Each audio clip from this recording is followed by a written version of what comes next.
So an interesting story came out today about Bari Weiss. She's a journalist that previously worked for the New York Times.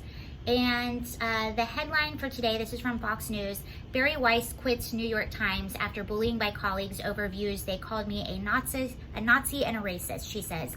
Now the story is pretty cut and dried, but the interesting thing about Bari Weiss is she was hired in 2016 because the New York Times realized how wrong they were about predicting the outcome of the 2016 election. Just like many other publications, they realized through this that they are out of touch with what a lot of Americans think and want to read about and how they feel. So their idea was to bring on Bari Weiss, who is a centrist, and they brought her on to give a voice to people that normally don't have a voice in the New York Times: conservative writers, centrist writers, first-time writers, people whose views aren't typically heard in the New York Times. So that's exactly what she did. She came on, she was excited, she did her job, and she has just resigned, and through her resignation has released on her website, bariweiss.com. I encourage you to go read it. She released a resignation letter and made it public.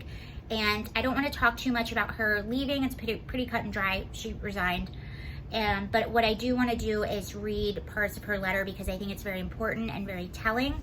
A lot of people, when they hear stories like this, get a little discouraged. I don't get discouraged. I actually am the opposite. I get very encouraged because I've seen, this is what red pilled me. I've seen this happening for several years now. I've seen publications go full left, full bias, full telling people how they should feel and demonizing other people that don't agree with them. And I've seen a lot of journalists get ousted, a lot of journalists get bullied if they have an opinion that's different. And what we've seen in the past few weeks are people starting to stand up to this and starting to say enough is enough. So I just want to read you a few parts of her letter. It's really long. I encourage you to read the whole thing, but here we go. So she says, this is from Bari Weiss.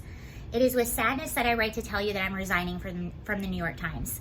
I joined the paper with gratitude and optimism 3 years ago. I was hired with the goal of bringing in voices that do not otherwise appear in your pages. First-time writers, centrists, conservatives, and others who would not normally think of the Times as their home. The reason for this effort was clear. The paper's failure to anticipate the outcome of the 2016 election meant that it didn't have a firm grasp of the country it covers.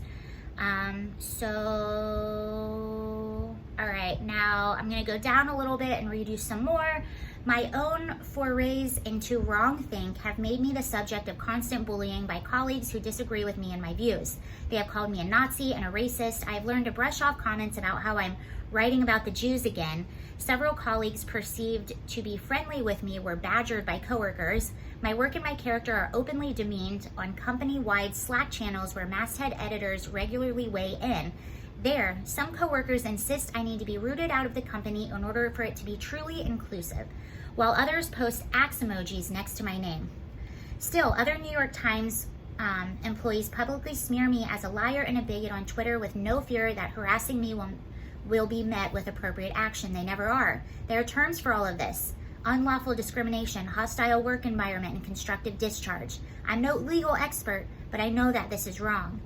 I do not understand how you have allowed this kind of behavior to go on inside your company in full view of the company's entire staff and public, and I certainly can't square how you and other Times leaders have stood by while simultaneously praising me in private for my courage, showing up for work as a centrist at an American newspaper should not require bravery.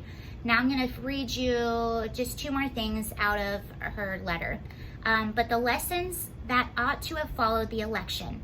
Lessons that the importance of understanding other Americans, the necessity of resisting tribalism, and the centrality of free exchange of ideas to a democratic society have not been learned. Instead, a new consensus has emerged in the press, but perhaps especially at this paper.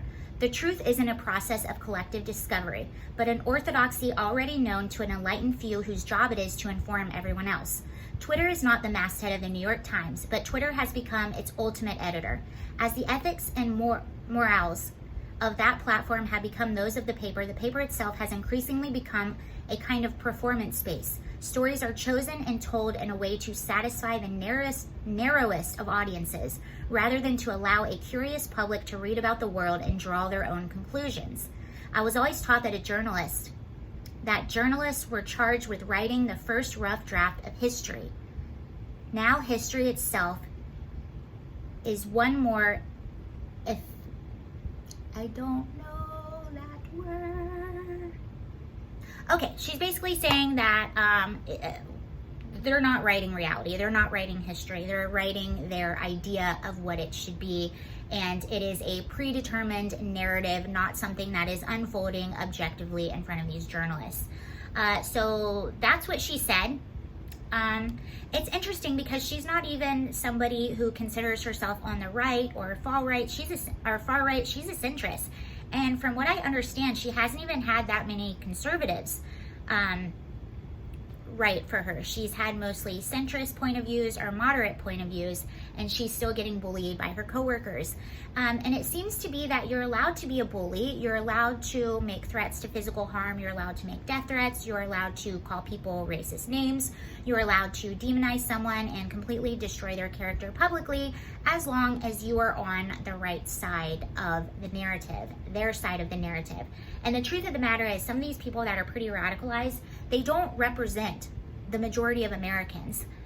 They represent and she said it, they represent a very small group of very loud individuals and not America as a collective and as a whole. And I applaud her for leaving and having courage to do that. I applaud her for making this letter public and making her voice public and making it heard. And I think that more people need to do that.